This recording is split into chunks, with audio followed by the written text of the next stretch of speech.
नमस्कार दोस्तों, स्वागत है आप सबका भद्रा इस अकेडमी में।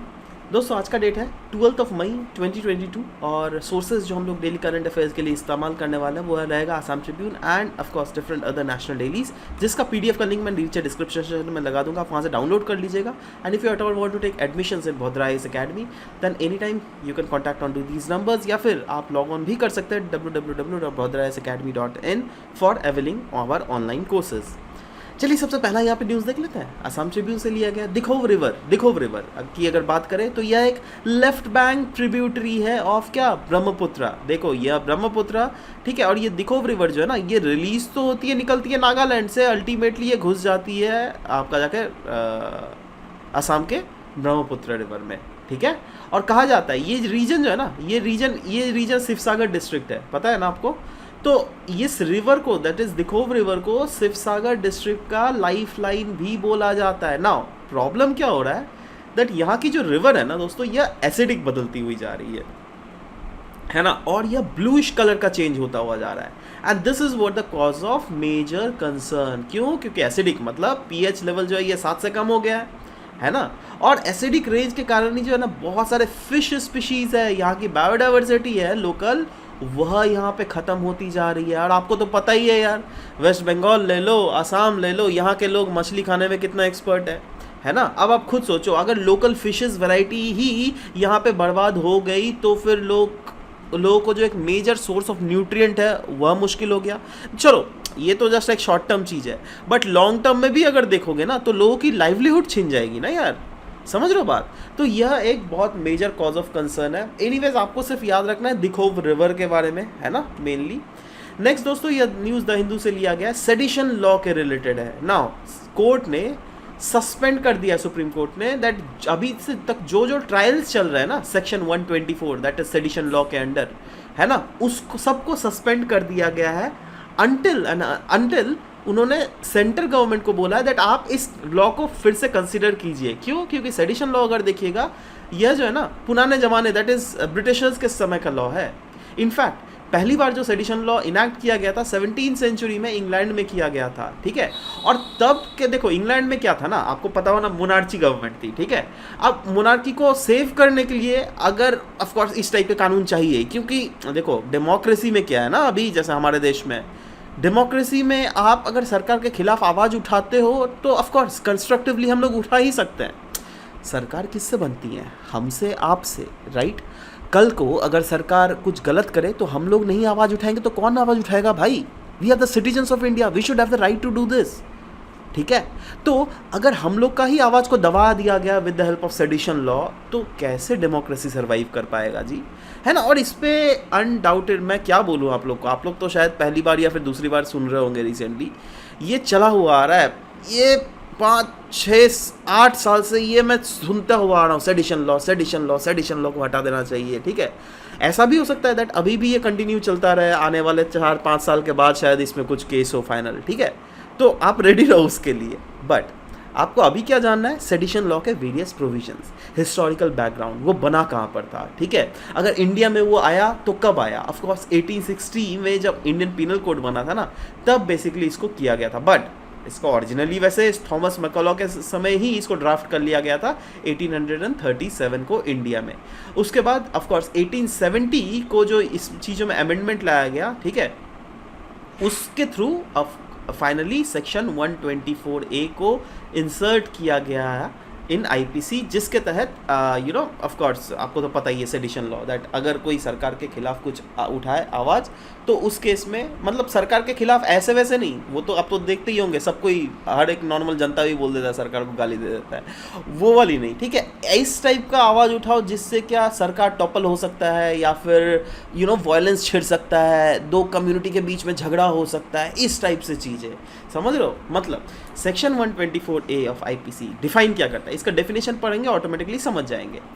इसका डेफिनेशन है दैट अगर कोई भी बंदा कोई भी ऑफेंस कमिट कर रहा है ना, बाय एनी पर्सन, देखो हम आप कोई ऑर्गेनाइजेशन भी हो सकता है, ठीक है, and that might be spoken या फिर रिटन, या तो बोला हुआ कमिटमेंट, कुछ बोला हो ऐसा चीज़ जिसका यू नो जिससे यू नो एक वायलेंस हो सकता है या फिर हेट्रेड फैल सकता है, ठीक है, लॉ एंड ऑर्डर खड़ा का सिचुएशन ख़राब हो सकता है, या फिर कुछ साइन से, कुछ रिटर्न चीज़ से उन्होंने सोचो आर्टिकल छाप दिया हो, या फिर कुछ साइन से, फॉर एग्जांपल हमारा जो नेशनल एम्बलम है, राइट, तो उसको कुछ जोकर टाइप का उसको सजा दिया हो, तो इस टाइप ये सब साइन चीज़ ही ना हुआ जी, है ना, या फिर some sort any sort of visible representation, है ना, जिससे हेट्रेड फैल सकता है, ठीक है, या फिर लॉ एंड ऑर्डर सिचुएशन ख़राब हो सकती है ना, या फिर there might occur the feeling of disloyalty और फीलिंग ऑफ एनमिटी, ठीक है, तो या फिर हेट्रेड, कॉन्टेम्प्ट ऑफ देखो सब कुछ लिखा ही हुआ है, ठीक है।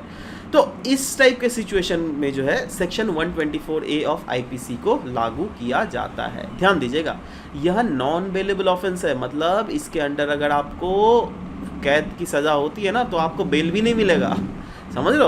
और पनिशमेंट जो है दिया जाता है, एक तो 3 साल तक भी दिया जा सकता है, लाइफ टर्म तक भी दिया जाता है, ऊपर से फाइन भी लग जाता है बहुत समय तो, ठीक है।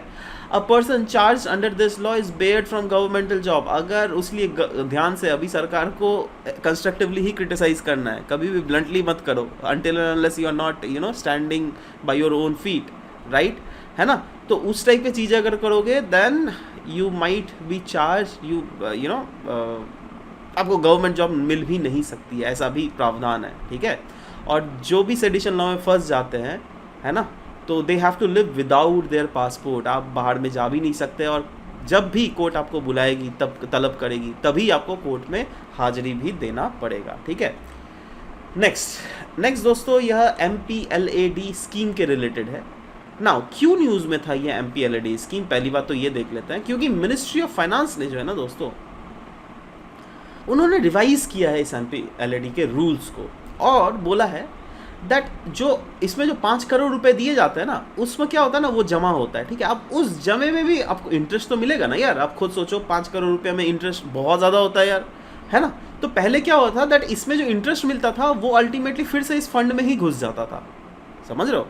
मतलब अगर आप MP हो कोई रीजन का, आपके कॉन्स्टिट्यूएंसी का, और आपको अगर 5 करोड़ रुपया मिला, 1 साल तक आपने उसको खर्चा ही नहीं किया, ठीक है, तो वो 5 करोड़ रुपया जो है ना, फिर मतलब उसमें जो इंटरेस्ट मिलेगा वो फिर से अकाउंट में घुस जाएगा, है ना, मतलब 5 करोड़ समथिंग लाख रुपया हो जाएगा वो कन्वर्ट करके, समझ लो बात। अच्छा, पहले क्या होता था, ये इंटरेस्ट इसी फंड में घुस जाता था, बट अभी जो मिनिस्ट्री ऑफ फाइनेंस ने रूल चेंज किया है ना, उसके तहत यह फंड जो है ना, वो कंसोलिडेटेड फंड ऑफ इंडिया में घुसेगा डायरेक्ट, समझ रहे हो बात। अच्छा, GS पर्सपेक्टिव 3 से आप इसको गवर्नमेंट पॉलिसीज एंड इंटरवेंशन से आराम से रिलेट कर सकते हो, ठीक है। और वही चीज़ यहाँ पर मेन बोला गया दैट ये इंटरेस्ट जो है वह और MPLAD वाले अकाउंट में नहीं घुसेगा, rather consolidated fund of India में घुसेगा। इतना क्लियर है। चलो, यह है क्या दोस्तों, यह एक सेंट्रल सेक्टर स्कीम है, 1993 में इसको डिवाइस किया गया था, जिसके तहत MPs that is member of parliaments है ना, उनको डेवलपमेंटल वर्क के लिए, वो कोई भी मतलब सोशल डेवलपमेंट हो सके, आपका जाकर drinking water, primary education, primary health facility, sanitation, road construction, ठीक है, वो अपने कॉन्स्टिट्यूएंसीज में बना सकते हैं इस 5 करोड़ के थ्रू, राइट। नाउ ध्यान दीजिएगा, ये 5 करोड़ जो है एक बार में नहीं दिया जाता है ना, पार्टीशन वाइज दिया जाता है, पहले 2.5 करोड़, फिर से 2.5 करोड़, इस टाइप से, समझ लो बात। और ये नॉन लैप्सेबल है, बाई चांस अगर सोचिए 1 साल का आपने यूज़ नहीं किया ना, तो वो अगले वाले साल में वो इंक्लूड रहेगा, मतलब ऐसा नहीं दैट वो पूरा पैसा फिर से कंसोलिडेटेड फंड ऑफ इंडिया में घुस जाए, नहीं, उसका इंटरेस्ट जो इनकर होगा ना, वो कंसोलिडेटेड फंड ऑफ इंडिया में घुसेगा, समझ रहे हो बात, है ना, क्लियर है। चलो देखो, ये मैं इसलिए डिस्कस कर रहा हूँ कि पास्ट ईयर में 2020 में क्वेश्चन भी आया हुआ था MPLAD स्कीम को रिलेटेड, ठीक है, ध्यान से देखना। पहला वाला पॉइंट क्या है, MPLAD फंड जो है it must be use to create durable, देखो मस्ट यूज किया गया, ठीक है, ध्यान देना, must be use to create durable assets like physical infrastructures, health and education. तो जहां पर मस्ट है तो थोड़ा सतर्क हो जाओ। दूसरा वाला स्टेटमेंट देखते हैं, a specified portion of each MP का fund must benefit SC/ST population, ठीक है, फिर से मस्ट है, फिर से सतर्क हो जाओ। तीसरा पॉइंट है, MPLAD funds are sanctioned on a yearly basis and the unused funds can not be carried forward to the next year. देखो ये तो गलत है ना यार, तीसरा स्टेटमेंट क्लियरली गलत है, क्योंकि ये तो नॉन लैप्सेबल है, हमने तो बोला ही है ना। तो अगर 3 आपको हटा दिया, क्या B वाला हटा, देखो B वाला हट गया, ठीक है, और क्या पता C ऑप्शन हट गया, तो देखो A और D बचा। A और D में देखो 1 2 1 2 कॉमन है, मतलब ये 1 और 2 तो बिल्कुल सही है, कोई दो राय इसमें नहीं है ना। अब आपको देखना है दैट फोर्थ वाला स्टेटमेंट सही है क्या नहीं। अगर फोर्थ वाला स्टेटमेंट सही है तो डी ऑप्शन सही हो जाएगा, अगर नहीं है तो ए ऑप्शन सही हो जाएगा, ठीक है, क्योंकि 3 वाला ऑप्शन तो बिल्कुल गलत है, ये सबको पता है। ओके, देखते हैं फोर्थ वाला option. District authority must inspect at least 10% of all works under implementation. Now देखो ये दो आप श्योर होना सही है, अभी तो कॉमन सेंस लग गया ना। अब तीसरा स्टेटमेंट देखो, तीसरा स्टेटमेंट से फॉर एग्जांपल आप लोगों को नहीं पता है, हमें नहीं पता है, बट यहाँ पे अगर बोला गया दैट एटलीस्ट इतना % जो है वो डिस्ट्रिक्ट अथॉरिटी को वेरीफाई करना ही पड़ेगा, देखना ही पड़ेगा। ठीक है यार, कोई गलत आपको लग रहा है क्या इसमें, है ना, क्योंकि एट लीस्ट बोला गया ना, एट मोस्ट तो नहीं बोला गया ना। वहीं अगर यहाँ पर एट मोस्ट रहता ना, that at most 10% of the work can only B observe by the district authority. मतलब अगर सोचो आपने 5 करोड़ का सामान मतलब कुछ अगर इन्वेस्टमेंट का मतलब कहीं पर अगर प्रोजेक्ट चल रहा है, तो अगर एट मोस्ट रहता मतलब इसका मतलब ये होता है दैट डिस्ट्रिक्ट अथॉरिटी सिर्फ वहाँ के 25 लाख तक का ही सर्वे कर सकती है, दैट एक्चुअली में 50 लाख का खर्चा एक्चुअली में हो रहा है क्या नहीं। ऐसा हो सकता है जी, कॉमन सेंस लगाओ ना, दिमाग लगाओ, ठीक है। क्योंकि देखो ये मैं इसलिए दिमाग लगाने बोल रहा हूँ क्योंकि इस टाइप से क्वेश्चंस ऑलरेडी पूछे जा चुके हैं भाई, एक्सपीरियंस्ड बंदा से आप बात कर रहे हो, ठीक है। ऐसे फालतू मैं आपको दिखाऊंगा अभी, वो क्वेश्चन अभी शायद नहीं है क्योंकि मैटरनल बेनिफिट के रिलेटेड वो क्वेश्चन था, शायद 2019 या 2019 को ही आया था, नहीं 2020 को वो क्वेश्चन पूछा गया था, जी हाँ, मैटरनल मोर्टेलिटी के रिलेटेड। देखिए उसमें ऐसा बोला गया था दैट एटमोस्ट मदर्स जो है इतना ही टाइम देख सकती है। अब एटमोस्ट थोड़ा ना मतलब कोई लिमिट लगाया जाता है, मैं वो क्वेश्चन कभी डिस्कस करूंगा, डोंट वरी, ठीक है। बट वही बोल रहा हूँ मैं दैट इन चीज़ों से खेला जाता है, यूपीएससी या फिर एपीएससी भी खेलेगी, क्योंकि अल्टीमेटली पैटर्न अगर सेम है, पिछले बार इजी क्वेश्चन पूछ लिया था, अगले बार you never know tough question पूछ ले, ठीक है। तो इसलिए छोटे छोटे चीज़ों को ध्यान से देखना, ठीक है। तो एनीवेज इसमें क्लियर सा बात है दैट हाँ फोर्थ तो नॉर्मल भी लग रहा है सही है, तो हाँ इसलिए D will be the correct answer है। नेक्स्ट द हिंदू से लिया गया दोस्तों, exam utility point of view से GS2 वेलफेयर स्कीम से आप इसको रिलेट कर सकते हैं। 3 स्कीम्स के बारे में बात किया गया है, PMJJBY प्रधानमंत्री जीवन ज्योति बीमा योजना, PMSBY प्रधानमंत्री सुरक्षा बीमा योजना और APY अटल पेंशन योजना, ठीक है। अब इन्होंने 7 साल कवर कर लिए हैं जब से वो लॉन्च हुए थे, इसीलिए इसकी बारे में बेसिकली बात किया गया। वैसे 7 साल अगर हुआ था तो कब लॉन्च किया गया था, मोदी सरकार 2014 को आई थी, है ना, 2015 को इसको इन चीज़ों को लॉन्च किया गया था ना। एक एक को अगर देख लीजिएगा तो खुद से भी आप पढ़ सकते हैं। जैसे प्रधानमंत्री जीवन ज्योति बीमा योजना, यह है क्या, ये 1 ईयर लाइफ इंश्योरेंस स्कीम है जो कि रिन्यूएबल है, आप ईयर टू ईयर इसको रिवाइज कर सकते हैं। एलिजिबिलिटी कौन है, 18 से 50 साल के लोग जो है वो अपने सेविंग बैंक या फिर पोस्ट ऑफिस अकाउंट से इसके थ्रू इनरोल कर सकते हैं, जिसमें 2 लाख तक का लाइफ कवर का इंश्योरेंस आपको मिलेगा। और आपको जो है हर साल प्रीमियम पेमेंट करना पड़ेगा, वो है 330 रुपया, ठीक है। और इसका अगर अचीवमेंट देख लीजिएगा तो 12.76 करोड़ इनरोलमेंट हुआ है। आप 12.76 करोड़ को 330 रुपये से मल्टीप्लाई कर दो, इतना सरकार मुनाफा कर रही है। अच्छा, इसमें बहुत जनों को सरकार को देना भी पड़ा होगा, वो मैं नहीं बात बता रहा हूँ, है ना, बट सब कोई का मरना चाहते हैं यार। आप खुद सोचो ना, मरने के लिए थोड़ा ना इंसान इंश्योरेंस करता है। इंसान इसलिए इंश्योरेंस करता है दैट हाँ बाई चांस अगर कुछ हो गया तो एटलीस्ट हमारी family will be safe there, right, समझ लो बात। तो यही एक बहुत बड़ा रीज़न है जिसके लिए यह किया जाता है, ठीक है। तो अगेन प्रधानमंत्री जीवन ज्योति बीमा योजना के रिलेटेड आपने देख लिया। प्रधानमंत्री सुरक्षा बीमा योजना के बारे में और बात करें तो ये 1 ईयर एक्सीडेंटल इंश्योरेंस स्कीम है, जिसको अगेन फिर से आप रिन्यू कर सकते हो ईयर टू ईयर, ठीक है। और ध्यान दीजिएगा ये कवर करता है डेथ एज वेल एज कोई भी अगर आपके एक्सीडेंट के रिलेटेड डिसेबिलिटी हो गया, सोचिए आपका पैर टूट गया, हाथ टूट गया, इस टाइप से चीज़ें, समझ लो बात। तो अगर डिसेबल अगर आप हो गए तो उस केस में भी यह इसमें इस के प्रावधान के थ्रू आप पैसे मिलेंगे आपको, ठीक है। एलिजिबिलिटी कौन है, 18 से 70 साल के लोग, ठीक है। और एक्सीडेंटल डेथ कम डिसेबिलिटी जो है वो कवर करेगा ₹2 lakh, ₹1 lakh in the case of partial disability, ठीक है। अगर फुल डिसेबिलिटी हो जाए तो 2 लाख रुपए आपको दिया जाएगा। अचीवमेंट्स क्या क्या है, 28.737 करोड़ इनरोलमेंट्स प्रोवाइड हो गए हैं इस के स्कीम के अंदर। अटल पेंशन योजना की अगर बात करें तो ये फाइनेंशियल सिक्योरिटी सबको को पता है यार, अनऑर्गेनाइज सेक्टर को ये कवर करता है, ठीक है। इसको एडमिनिस्ट्रेट किया जाता है PFRDA, that is pension fund regulatory and development authority के द्वारा। और ये ओवरऑल एडमिनिस्ट्रेटिव और इंस्टीट्यूशनल आर्किटेक्चर जो है नेशनल पेंशन स्कीम के अंडर ये आता है। एलिजिबिलिटी अगर देख लीजिएगा 18 से 40 साल तक के लोग इसमें इनरोल हो सकते हैं। अचीवमेंट अगर अभी तक का देख लीजिएगा 4 करोड़ रजिस्ट्रेशंस ऑलरेडी इसमें आ चुके हैं। ठीक है, नेक्स्ट बात करेंगे दोस्तों हम लोग इंडियन एक्सप्रेस से ये न्यूज़ लिया गया है ग्रीन मैन्योर के रिलेटेड। नाउ ध्यान दीजिएगा, इस टाइप के क्वेश्चंस ऐसे क्वेश्चंस होते हैं ना जो अगर आपको पूछेगा ना, अगर आपने नहीं पढ़ा हो, देखने में तो लगता है ग्रीन मैन्योर कुछ है ही नहीं है, एकदम बच्चा वाला चीज़ है ना, और बच्चे नहीं उतना ध्यान से पढ़ते ही नहीं है ये सब, मुझे पता है ना भाई, है ना। अब यहीं पर यूपीएससी गेम खेलती है क्योंकि ग्रीन मैन्योर, ऑर्गेनिक मैन्योर, ये सब सुनने में एक ही टाइप का लगता है ना। तो आपको खुद सोचिए, अगर आपको कुछ क्वेश्चन पूछ ले तो आप तो कन्फ्यूज जाओगे क्या है ये, है ना। तो इसीलिए in between the lines in चीज़ों को एटलीस्ट पढ़िए आप, ठीक है। वो बड़े बड़े क्वेश्चंस को आप एविक्ट कर सकते हो, छोड़ सकते हो, इन बिटवीन द लाइंस नहीं पढ़ने से चलता है। बट कुछ कुछ ऐसी चीज़ें होती हैं जो कि इन बिटवीन लाइंस पढ़ना पड़ता है। जैसे कुछ दिन पहले हम लोगों ने ऑर्गेनिक फार्मिंग के बारे में और नेचुरल फार्मिंग के डिस्टिंक्शंस किया था ना, है ना। तो वैसे ही कितना ज़्यादा सिमिलरिटी है उसमें, है ना। वैसे ही यहाँ पर ग्रीन मैन्योर और ऑर्गेनिक मैन्योर की अगर बारे में मैं आपको वो करूँ तो बहुत ज़्यादा सिमिलरिटीज़ है। चलो डिस्कस करेंगे, है ना। ना क्यों न्यूज़ में, क्योंकि पंजाब गवर्नमेंट इसको काफ़ी ज़्यादा प्रमोट कर रही है, कल्टीवेशन ऑफ ग्रीन मैन्योर को ना। ग्रीन मैन्योर होता क्या है, सुन के तो लग रहा है कोई मैन्योर है। देखो भैया, ग्रीन मैन्योर जो है ना, ये क्रॉप है, जी हाँ, ये क्रॉप है जिसको इसलिए ग्रो किया जाता है जिससे फ्यूचर में इस क्रॉप के थ्रू अल्टीमेटली सॉइल, दूसरे रीजन के सॉइल फर्टिलिटी, वहाँ के सॉइल स्ट्रक्चर्स को इन्हांस किया जा सके, ठीक है। They are normally incorporated back in soil, जी हाँ, ग्रो किया जाता है, उसके बाद फिर से इसको सॉइल में ही मिलाया जाता है डायरेक्टली या फिर इनडायरेक्टली, या फिर इसको कंपोस्ट करके भी मिलाया जाता है। बट ये एक पर्टिकुलर क्रॉप्स है जिसको पर्टिकुलरली मैन्योर बनाने के लिए ही इस्तेमाल उगाया जाता है। समझ गए बात अभी, है ना। नाउ ग्रीन मैन्योर वैराइटीज जो है दोस्तों, ये इनकॉर्पोरेट किया गया था इनटू सॉइल व्हेन, अच्छा मतलब ये तब सॉइल में इनकॉर्पोरेट किया जाता है जब क्रॉप्स जो है 42 से 56 डेज ओल्ड होती है। सोचो कोई एक ओल्ड क्रॉप्स है 42 टू 56 डेज ओल्ड, उस समय जो है ना ये ग्रीन मैन्योर उस रीजन में इंक्लूड किया जाएगा ना। सवाल होता है दैट क्या ग्रीन मैन्योर होता है भैया।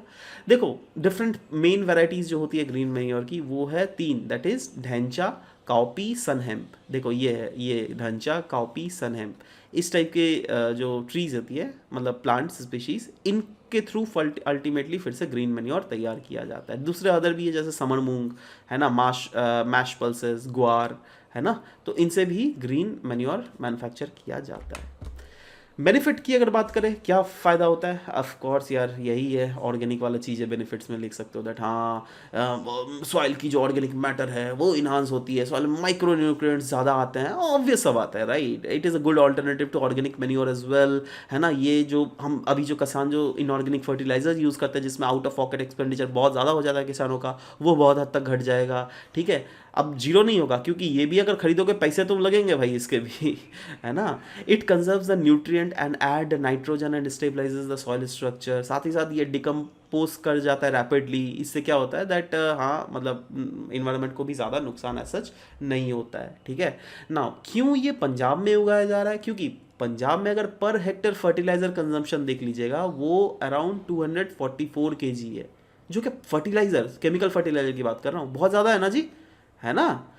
अगर इसको अगर घटाना है तो ग्रीन मैन्योर क्यों ना हम इसके बदले में इस्तेमाल करें जी, है ना। Green manure can curtail the consumption, जी हाँ, 25 से 30% तक इस कंजम्पशन को नीचे कर सकता है, तो क्यों ना इस्तेमाल करें। रेगुलर यूज अगर देख लीजिएगा केमिकल फर्टिलाइजर का, जैसे urea, diammonium phosphate, led, lead to deficiency of micronutrients. जी हाँ, ये केमिकल फर्टिलाइजर्स अगर यूज करिएगा ना, उसके कारण क्या होगा दैट जो सॉइल में जो माइक्रोन्यूट्रिएंट्स होनी चाहिए, दैट इज आयरन, जिंक, वो कभी कभी डेफिशिएंसी उसका हो जाता है, तो वो सब चीज़ें नहीं होंगी। PH level of soil in several parts of Punjab is more than 8.5 to 9% and green manure helps in maintaining it as well, ठीक है। इसीलिए बेसिकली ग्रीन मैन्योर का इस्तेमाल किया जा रहा है। नेक्स्ट, द हिंदू से यह लिया गया टिश्यू कल्चर प्लांट्स के बारे में न्यूज़ था ना। क्या है टिश्यू कल्चर प्लांट, क्यों न्यूज़ में है, पहली बात तो ये देख लेते हैं। देखो एक APEDA, agriculture and processed food products export development authority, इस ऑर्गेनाइजेशन ने रिसेंटली कंडक्ट किया है एक वेबिनार, किसमें भैया, export promotion of tissue culture plants जैसे foliage, live plants, cut flower and planting materials. मतलब काइंड ऑफ टिश्यू कल्चर के ऊपर ही एक वेबिनार को कंडक्ट किया गया था। नॉर्मल समझिए, ठीक है। अभी नॉर्मल इसलिए समझने बोल रहा हूँ क्योंकि इसके बारे में जब हम लोग पढ़ेंगे और भी अच्छे से समझेंगे। देखो टिश्यू कल्चर होता क्या है, इसके थ्रू जो है ना हम लोग प्लांट के सीड को या फिर कोई भी ऑर्गन को, टिश्यूज़ को, सेल्स को हम लोग जो है ना कल्चर करते हैं, दैट इज़ कुछ उसमें छेड़खानी करते हैं, ठीक है, on a chemical defined synthetic nutrient media, है ना, मतलब एक केमिकल मीडियम में उसको हम लोग चेंज करते हैं, उसके कैरेक्टरिस्टिक्स फीचर्स में चेंजेस लाते हैं, जिससे क्या कुछ कुछ हमें एडवांटेजेस मिलता है अगर हम उसको उगाते हैं। तो क्या एडवांटेज मिलता है, हम जो है क्विकली मैच्योर प्लांट्स को मतलब पा सकते हैं, ठीक है। जैसे आपने कभी सुना होगा आम्रपाली के रिलेटेड, एक होता है नॉर्मल आम वाला पेड़, आपने मम्मी पापा से पूछना, वो लोगों ने जब अपने गांव या फिर अपने रीजन में आम वाला पेड़ लगाया होगा, छोटे से वो लोग पानी देते हुए आ रहे, उसके बाद आम का पेड़ बड़ा हुआ, उसके बाद वो सब आम दिया, ठीक है। बट एक होता है आम्रपाली, ठीक है। आम्रपाली क्या होता है ना, वो उसको क्या होता है ना, छोटे में ही आप लगा दो, है ना, और छोटे में ही वो आम देना स्टार्ट कर देगा, आप अपने हाथ से तोड़ सकते हो। हमारे भी घर में एक आम्रपाली था, वो तो पिछले साल वो सूख गया वो पेड़, पता नहीं इतनी ज़्यादा आम हुआ था ना, पूरे मोहल्ले को हम लोगों ने बांटा था आम, बहुत ज़्यादा, हद से ज़्यादा आम हो गया था, मतलब मोहल्ले वाले लोग का भी पेट भर गया था, इतना ज़्यादा आम खिलाया।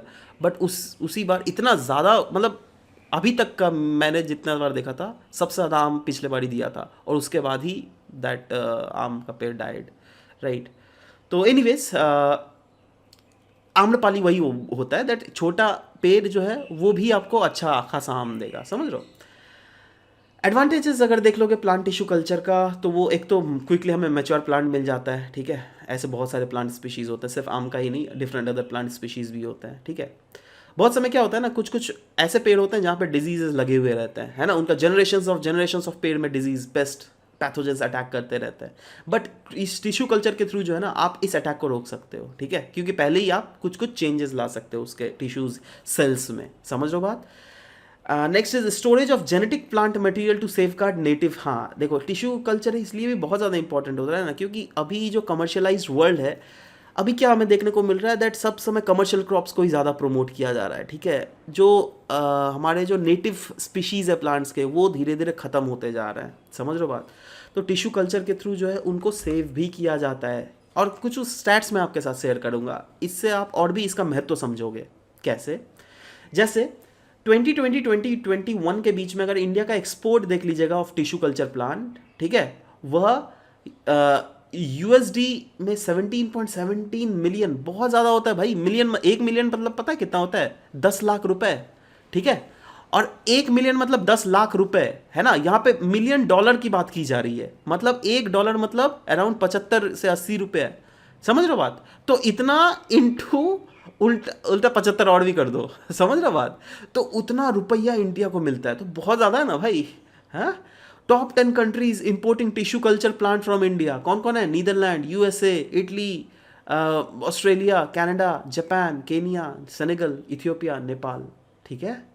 इनफैक्ट एपीईडीए जो है वो एक रन कर रही है फाइनेंशियल असिस्टेंस स्कीम भी, जिससे वेरियस लेबोरेटरीज जो कि इन टिश्यू कल्चर को बेसिकली प्रमोट करती है ना, वो अपने आप को जिससे अपग्रेड कर सके। क्यों, क्योंकि ऑफकोर्स सरकार को पैसा मिलेगा, तो सरकार को जो पैसा मिलेगा वो सरकार को अल्टीमेटली इन्वेस्ट भी तो करना पड़ेगा ना जी, है ना, तभी ना चीज़ें हो पाएगी, समझ रहे हो। तो ये जितने न्यूज़ पढ़े उसके बेसिस पर आज एमसीक्यूज़ भी कुछ पूछता हूँ, बट पहले कल के एमसीक्यूज़ डिस्कस करूँ कुछ। चलो, कल अगर देख लेंगे, सबसे पहले वेट बल्ब टेम्परेचर के रिलेटेड क्वेश्चन पूछा था, और मैंने दोनों स्टेटमेंट जानबूझ के गलत किया था। पहले तो यहाँ पे इजीली टॉलरेटेड ये नहीं होता, ठीक है। उसके बाद यहाँ पे जो है ना हायर नहीं लोअर होता, क्योंकि हम लोगों ने डिस्कस किया था ना, दो बनाया था ना, एक ड्राई बल्ब टेम्परेचर का, एक वेट बल्ब टेम्परेचर। हमने बोला था ड्राई, ये वेट बल्ब में जो है ना हम लोग एक टेबल क्लॉथ को, भीगा हुआ टेबल क्लॉथ को हम लोग लिपट देते हैं, ठीक है। तो ऑब्वियस सब आता है, इसका तो टेम्परेचर नीचे कम ही ना होगा सब समय जी, ठीक है, तो ये लोअर होगा। तो एनीवेज वो तो कल का आप न्यूज़ देख लीजिएगा, ज़्यादा अच्छे से समझिएगा, क्योंकि ये ट्रस्ट मी बहुत ज़्यादा इंपॉर्टेंट है, बहुत हद से ज़्यादा इंपॉर्टेंट है ये, है ना। तो अगेन इसका D will be the correct answer. Next, consider the following statement regarding direct seeding of rice, है ना। दो वो स्टेटमेंट दिए गए हैं, there is reduced methane emissions due to shorter flooding period and decreased soil disturbances, and the cost of herbicide under DSR is less as compared to conventional method। जी हाँ, absolutely, दोनों बिल्कुल सही था, इसलिए C will be the correct answer for this। Next is consider the following statement about 7th schedule of Indian Constitution। Education is mentioned in concurrent list, sports in state list। बिल्कुल दोनों बिल्कुल सही था, इसलिए करेक्ट जो sequence है वो DCC देख लीजिए, DCC DCC DCC DCC DCC DCC DCC अजिंक्यनाथ ने 1 वाला किया नहीं, चलो अच्छा है एक तरफ से, अगर आपको पता नहीं है ना आप छोड़ दो, है ना, रैदर देन आप गलत उसको अटेम्प्ट करो, ये भी बहुत अच्छी ट्रिक है, बट अगेन पढ़ लेना चाहिए हमें। कोज सॉफ्ट हैंड 1 का बी इन्होंने लिखा है, नहीं नहीं ये आप गलत लिखा है आपने, ठीक है। सो एनीवेज आज के क्वेश्चन देख लेते हैं। Consider following statement regarding government launched social security schemes. पहला, प्रधानमंत्री जीवन ज्योति बीमा योजना प्रोवाइड करता है financial security and cover future exigencies for people in unorganised sector. The scheme can be subscribed by all the banks account holder in age group of 18 to 40 years. आपको बताना है कौन सा statement इसमें बिल्कुल सही है, 1 only, 2 only, both and none, ठीक है। Next, consider the following statement regarding green manure. Green manure के रिलेटेड 2 स्टेटमेंट दिए गए हैं। They are chemically neutralised manures manufactured in controlled condition specifically used for maintaining soil fertility and structure. दूसरा है dhaincha, cowpea, sunhemp are the main varieties of green manure. Correct statement again आपको find करना है, 1 only, 2 only, both 1 and 2, neither 1 nor 2. Next is consider the following statement, dhaincha, cowpea, sunhemp, okay they are, चलो ये तो खैर सभी को ही पाएगा, चलो कोई बात नहीं, green manure, chemical fertilisers, organic fertilisers, none of the above, है ना, चलो कोई बात नहीं, है ना, मैं देखूंगा इसका आंसर्स, आशा करता हूँ ये तो कोई गलत नहीं करो एटलीस्ट यार, है ना। आज का मेंस का क्वेश्चन है regarding pollution in Indian reverse, ठीक है। आपको फैक्टर्स निकालना है, कौन कौन से फैक्टर्स के कारण इंडिया के रिवर पोल्यूट हो रहे हैं और क्या क्या हम कर सकते हैं जिससे हमारे डिग्रेडेशन जो है रिवर्स का वो कम हो सके, ठीक है। आप अपने लैंग्वेज में लिखिए, of course if you don't get the points you can cross check from these points as well. So anyways this was all about the discussion that we had for this very session. मिलते हैं आपके साथ next class में, कल के class में। Till then bye bye, take care and thank you for listening to the whole video guys, thank you very much.